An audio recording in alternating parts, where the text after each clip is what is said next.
Anggota Komisi 4 DPR RI fraksi PDI Perjuangan Sony Dana Paramita meminta kepada Menteri Kelautan dan Perikanan Sakti Wahyu Trenggono untuk segera mengumumkan siapa dalang dibalik pemasangan pagar laut sepanjang lebih dari 30 km yang membentang di pesisir Tangerang. Sony sendiri merasa heran dengan sikap Menteri KKP yang awalnya enggan membongkar pagar laut tersebut dengan alasan sedang dalam proses penyidikan. Namun hingga kini belum berani mengungkap identitas dalang dibalik pemasangan pagar laut yang diduga kuat terkait dengan rencana reklamasi secara diam-diam. Kalau sudah tahap penyidikan, berarti sudah ada bukti permulaan yang cukup. Sudah patut diduga siapa yang memasang bambu itu, kata Sony dalam rapat kerja Komisi 4 DPR RI dengan Menteri KKP, di Jakarta, Kamis, 23 Januari 2025. Sebelum saya melanjutkan, pertama saya agak protes dengan paparan ini. Jadi di slide halaman 7, halaman 8, itu yang judulnya pembongkaran pagar laut di Tangerang, Banten. Kebetulan kami kemarin ke sana, ada Bu Ketua dan sebagainya. Tolong kalau menarasikannya yang pas, karena bagi saya ini tidak tepat. Jadi sedikit cerita saja, kemarin sebetulnya itu agak kasak kusuk, ini bentuk penghormatan kemarin, terima kasih Bu Ketua. Tapi teman-teman anggota yang ke sana kemarin sebetulnya pimpinan dan Kapoksi, rencananya adalah kita kunjungan spesifik terkait dengan pagar laut. Tapi kemudian kalau arahnya dibawa kayak framing gitu ke bongkar, sepertinya kok tidak. Tangan saya sekalipun saya nggak megang batang bambu itu untuk kita tarik. Kenapa ini perlu saya jelaskan? Karena pertama, soal apakah pencabutan itu sudah sesuai dengan aturan atau tidak itu juga masih jadi perdebatan. Meskipun sekali lagi secara pribadi saya setuju, yang paling utama adalah menyelamatkan kesejahteraan nelayan. Kalau itu sudah clear, kita nggak ada masalah, kita mendukung. Sebagaimana statementnya Bu Ketua bahwa kemarin kita ingin ini segera diselesaikan dan dicabut. Tapi tolong konteksnya juga agak tepat agar kami juga di sini juga tidak nanti juga jadi perdebatan.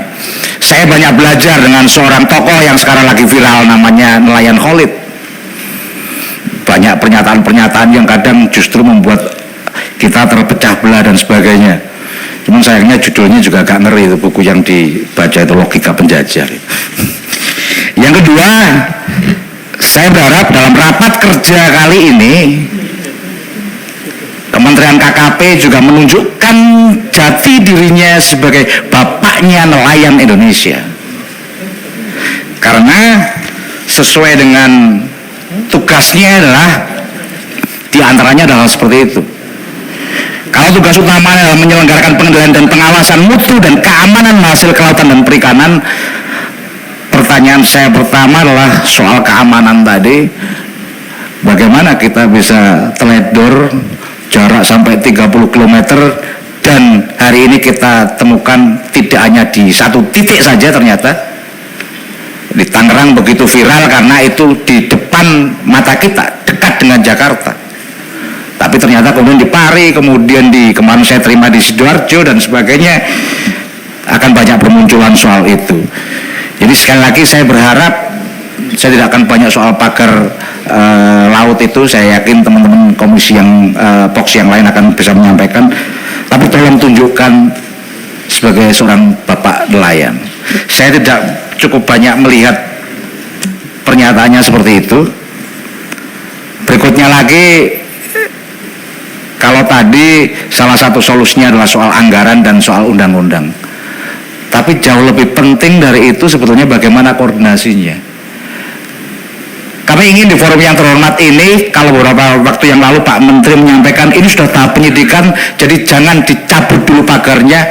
Kalau sudah ada tahap penyidikan, mungkin berarti sudah ada bukti permulaan yang cukup.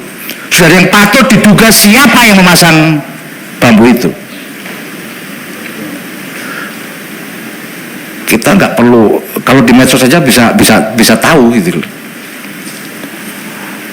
Kalau dulu Pak Menteri di forum ini mengutip satu ayat gitu kan, kira-kira gitu. Apa kemarin lupa saya ayatnya itu. Tapi saya juga sampaikan Pak, kulihak walakau namuron Pak. Sampaikan kebenaran itu walau pahit.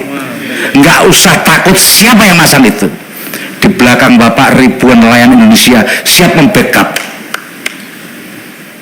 Hal senada juga dikemukakan anggota Komisi 4 fraksi PKB, Daniel Johan yang meminta pemerintah jangan hanya berhenti pada upaya pembongkaran pagar laut di pesisir Tangerang saja, tapi juga menyeret pelaku serta dalangnya ke meja hukum. Kita juga mengapresiasi tindakan yang sudah dilakukan oleh pemerintah. Cuma tadi setelah mendengar paparan Pak Menteri, rasanya kok ada semangat upaya penegakan hukum, tegas Daniel. Lebih lanjut, Daniel juga mempertanyakan keberadaan penyidik KKP yang seharusnya bisa membawa kasus ini ke ranah hukum pidana. Lalu untuk apa ada penyidik kalau tidak ada tindakan hukum, tukasnya. Dalam hitungan Daniel, berdasarkan hasil kunjungan ke TKP, dari darat ke lokasi pagar laut berdiri jaraknya sekitar 1 km. Dengan panjang pagar laut yang membentang seluas 30 km lebih dan terindikasi sebagai tahapan untuk reklamasi.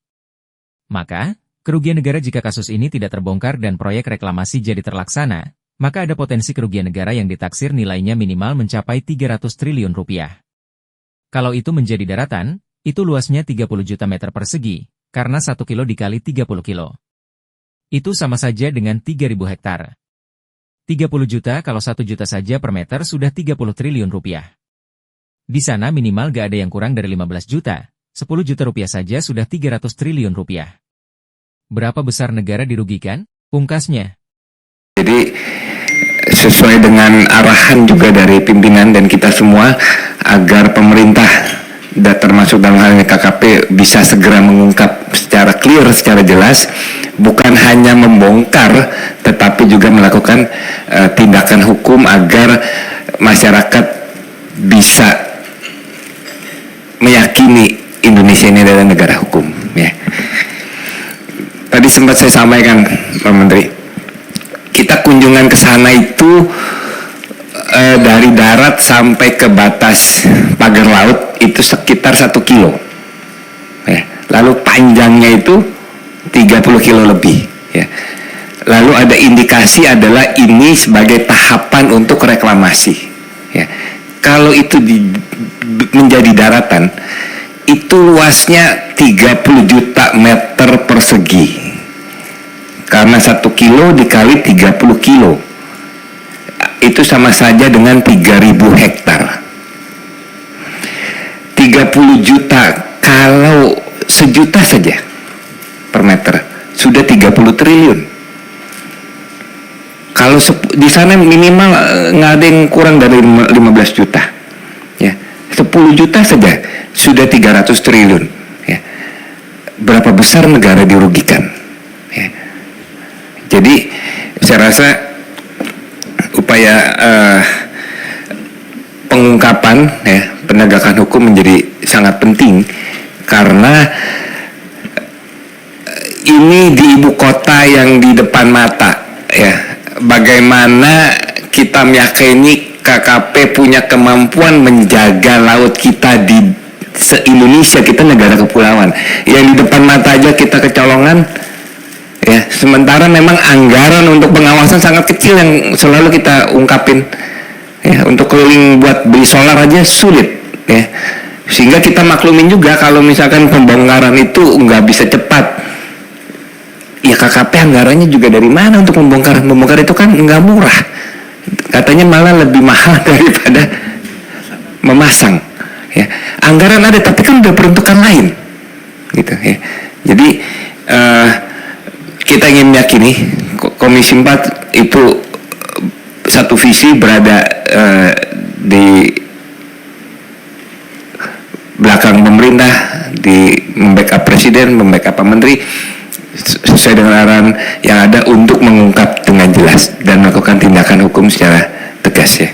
Demikian pimpinan Pak Menteri, terima kasih. Wassalamualaikum warahmatullahi wabarakatuh. Halo, selamat berjumpa dengan saya Anika, pembaca berita podcastnews.id. Saksikan terus konten-konten menarik dari kami. Jangan lupa subscribe, like, dan komen. Terima kasih.